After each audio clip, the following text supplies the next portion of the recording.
Um barulho repentino fez Lucas pular. Era a bomba de gasolina na extremidade do posto, a mais distante da luz. Mas não havia nenhum carro lá. Ele assistiu incrédulo enquanto os números na bomba giravam descontroladamente. Gasolina parecia ser bombeada para o nada. Um arrepio percorreu sua espinha. Lucas se aproximou cautelosamente da bomba. Seu coração batia forte no peito. Ele nunca tinha visto nada parecido antes.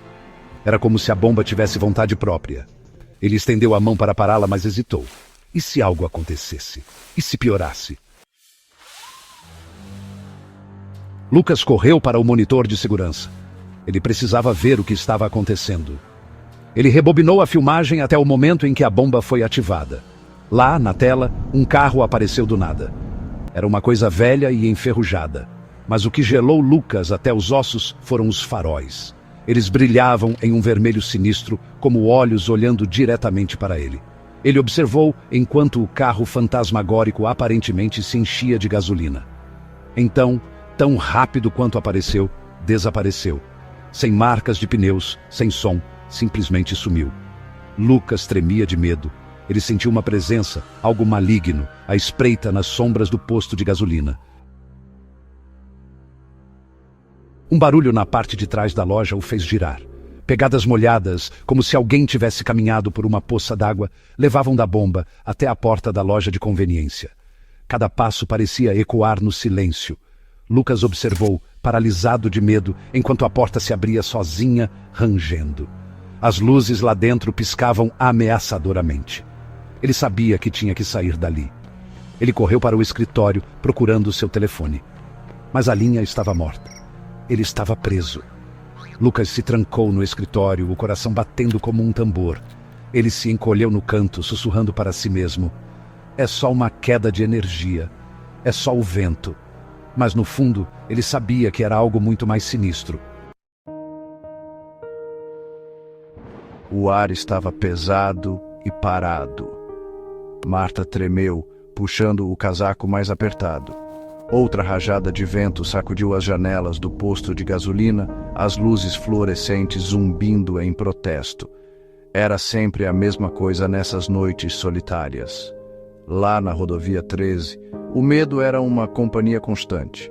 Os moradores locais cochichavam histórias de viajantes desaparecidos, suas histórias engolidas pelo asfalto infinito. Marta olhou para o relógio, seu brilho neon de um verde doentio na escuridão. Quase meia-noite. Só mais algumas horas até o fim do seu turno. Ela ansiava pela luz da manhã, pela agitação reconfortante do turno diurno. Mas até lá, ela estava sozinha, o único sinal de vida por quilômetros ao redor. O ronco de um motor quebrou o silêncio. Um par de faróis perfurou a escuridão, crescendo a cada segundo. Marta observou enquanto uma forma enorme emergia do vazio negro da rodovia. Era um caminhão, antigo e enferrujado com a pintura arranhada e desbotada. Ele parou ao lado das bombas, o motor falhando e gemendo como uma fera ferida. Marta sentiu uma pontada de inquietação. Caminhões raramente paravam ali tão tarde, a não ser que estivessem desesperados. Este cheirava a quilômetros rodados e más lembranças. A porta do lado do motorista rangeu ao abrir, o som amplificado no silêncio. Marta prendeu a respiração, esperando o motorista sair. Quando ele finalmente saiu, ela recuou involuntariamente. Ele era alto e magro, sua estrutura engolida por um casaco grosso manchado de óleo.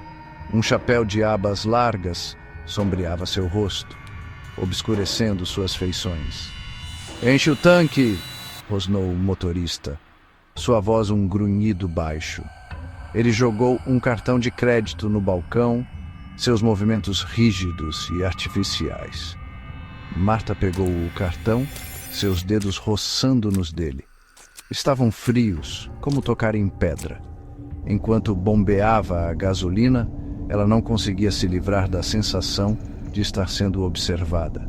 Cada nervo em seu corpo gritava para ela desviar o olhar, correr de volta para a segurança do posto de gasolina, mas algo a mantinha cativa, uma estranha mistura de medo e curiosidade mórbida. A bomba clicou desligando, quebrando o feitiço. Marta se forçou a encontrar o olhar do motorista. O que ela viu enviou um choque de terror através dela. Não havia rosto sob a aba do chapéu. Apenas um vazio liso, sem traços, como a cabeça de um manequim inacabada. Um grito escapou de seus lábios. Ela cambaleou para trás, deixando cair o bico da bomba de gasolina. Ele bateu contra o pavimento, derramando gasolina que brilhava sob as luzes do posto. O motorista permaneceu imóvel, seu olhar vazio fixo nela. "Está tudo bem, senhorita?" Ele perguntou, sua voz um tom monocórdico arrepiante. Marta não conseguia falar.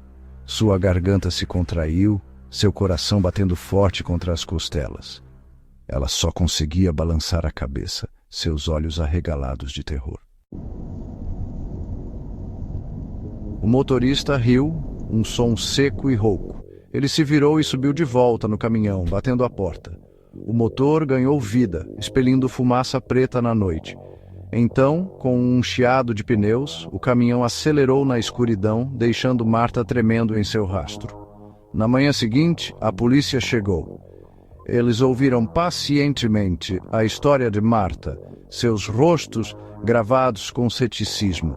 Quando ela insistiu em mostrar a eles as imagens de segurança, eles concordaram relutantemente. Mas quando revisaram as fitas, não havia nada.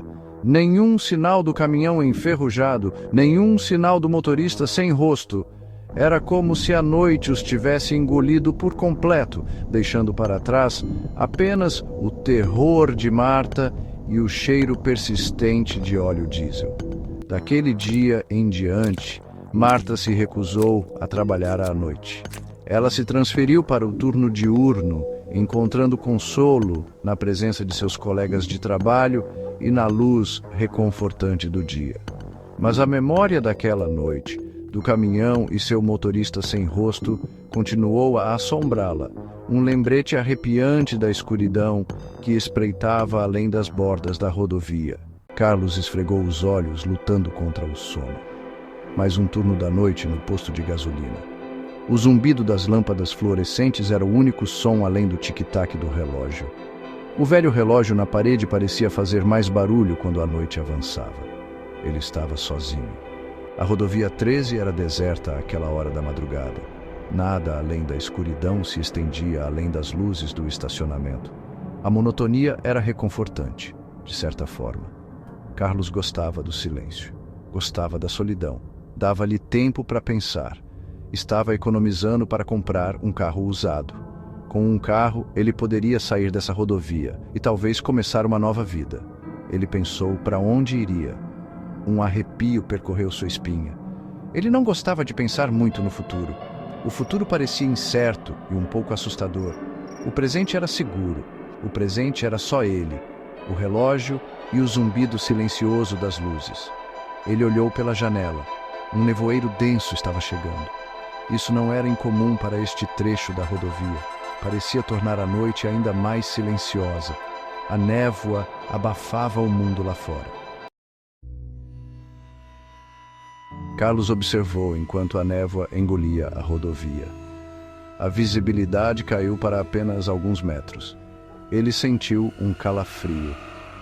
Talvez fosse apenas a névoa.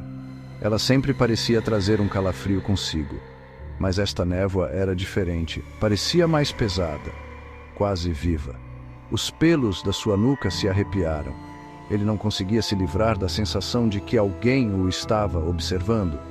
Ele examinou o estacionamento. Vazio. Apenas a névoa rodopiando em torno das bombas de gasolina. Ele tentou ignorar a sensação. Era provavelmente apenas sua imaginação. Ele desejou que um carro viesse, um caminhão, qualquer coisa para quebrar o silêncio. Ele tentou se concentrar no rádio, estática. Ele suspirou. Até o rádio estava contra ele esta noite. Então, ele a viu. Uma figura parada na beira do estacionamento, logo além do alcance das luzes. Uma mulher. Ele mal conseguia distinguir sua forma através da névoa densa. Ela estava vestindo um longo vestido branco. Carlos olhou fixamente para a mulher. O que ela estava fazendo aqui no meio da noite? Ele não conseguia ver o rosto dela. Estava escondido nas sombras. Ele sentiu um nó de inquietação no estômago. Ela começou a caminhar em direção ao posto de gasolina. Lentamente no início, depois com velocidade crescente. Carlos sentiu um arrepio percorrer sua espinha. Havia algo errado na maneira como ela se movia. Fluida demais. Não natural. Ele percebeu outra coisa. Ela não fazia nenhum barulho. Seus pés descalços deveriam estar batendo no asfalto, mas não havia nada. Apenas um silêncio assustador. Ele prendeu a respiração, observando-a se aproximar. Ela parou bem do lado de fora da janela. Seu rosto ainda estava envolto em sombra. Ele podia ver sua respiração agora, embaçando o vidro. Ele sentiu uma estranha vontade de sair e falar com ela. Ele sabia que não devia. Algo parecia muito errado. Carlos não conseguia tirar os olhos da mulher. Ele sentia como se estivesse sendo puxado pelo olhar dela. Ela levantou a mão, como se fosse acenar. Ele notou algo estranho. Ela não tinha reflexo no vidro.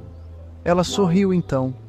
Um sorriso lento e deliberado que causou arrepios na espinha de Carlos. Seus dentes eram longos demais, afiados demais. Ele sentiu uma repentina onda de tontura.